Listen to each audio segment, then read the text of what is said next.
I have similar reactions to those of some of my colleagues. Con Edison is a public utility. It's a monopoly. Con Ed has failed to satisfactorily perform its purpose, which is to deliver electricity and gas to the people and businesses, in particular of Westchester County.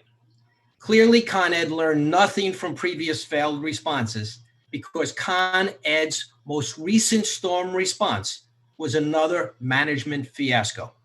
Your response today, it would cost too much to do better, confirms that Con Ed prioritizes profit over public safety. You talk about cost. What about the cost of your failures to people? Inconvenience, discomfort, lost food, lost business, generators, hotel stays.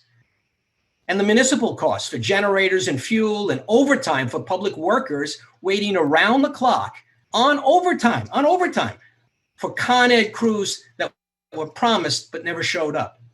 And what about the danger to the public safety from closed roads and no power to hospitals and sewer pump stations and water pump stations and municipal police departments?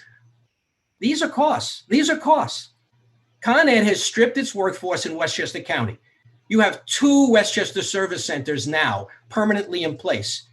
In place of previously you had 5. You have 70 dedicated Westchester workers in place of previous 175. I did a quick calculation from notes from telephone calls with your staff, and I count maybe 10,000 worker days over 8 calendar days. And I count that Con Ed employees performed only 1,200 of those worker days. That's an appalling small number. It's unacceptable. It's acceptable to you, but it's unacceptable to me that it took 7 days to clear all 600 Westchester roads. After 5 days, 200 were still closed. It took 6 days to restore 95% of the customers.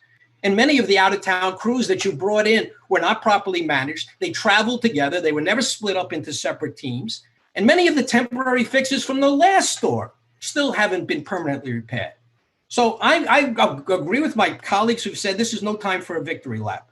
This is time to reconsider what's going on. I do have one question. Do you believe the Public Service Commission proposal to have permanent contracts would have produced a better result if you had that in place for this storm? If so, why didn't you do it before? And if not, why not? So thanks, Assemblyman, for your comments. So a few things real quick. We do have 5 workout locations, 2 main, 1 in Ryan Eastview, and then we have satellite locations to get folks closer to the work. On the issue of the contracts, we were actually maybe the first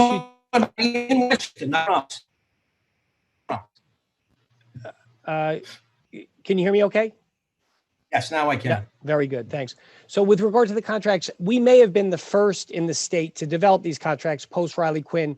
We leveraged them to staff up for that Tuesday at the levels we staffed based on the forecast we had. Continued ability to create those contracts will help secure crews.